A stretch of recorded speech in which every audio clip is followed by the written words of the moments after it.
I'm here with Jamie O'Hara, who's a careers advisor, the career advisor for Connections. I work directly for the college, but I work with the Connections team. Okay then, so what made you go into career advising?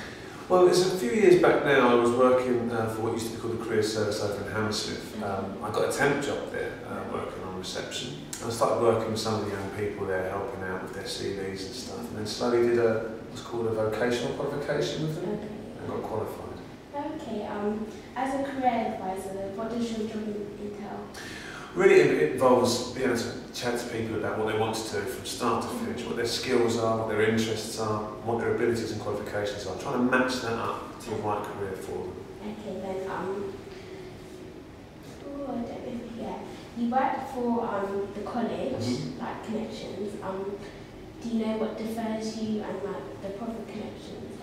Well, Connections staff, the big difference between the college staff and the Connections staff, and I've worked for both, is that Connections are limited to that 13 to 19-year-old thing. Whereas at the college we can see all different ages. We do adult work, which can be very different because they have different sorts of needs. They might be changing careers rather than starting out. Do you know how comes Connections only do 13 to 19-year-olds? That strategy is an important one. I mean, with careers, obviously, you're making a lot of decisions from sort of year 8 onwards. You know, you really sort of have to start your GCSE. So the government put the strategy in to look after that sort of transition period.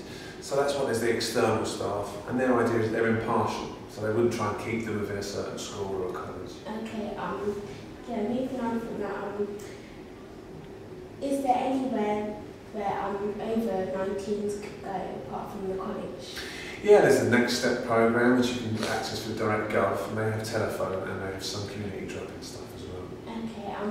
Okay, could you tell me, like, in 5 years, where do you think Connections will be? Like, do you think they'll put their age limit up, or yeah, I mean, they're moving at the moment towards an all-age career service, and it's the government at the moment are thinking about that. So, because it sort of often moves backwards and forwards in strategies, but the idea is they want a universal service.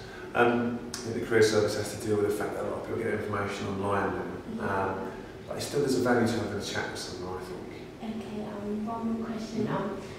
I realised that Connections used to have like their own website, but they recently moved to Direct Gov.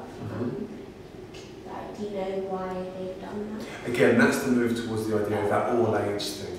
You know, I mean, the idea is that as long as they can keep doing that really important stuff in schools, then they're able to see everyone outside. So that's a career change. It's more similar to the sort of role I do. Okay, thank you for your answers. Thank you. Thank you for listening to me. Cheers.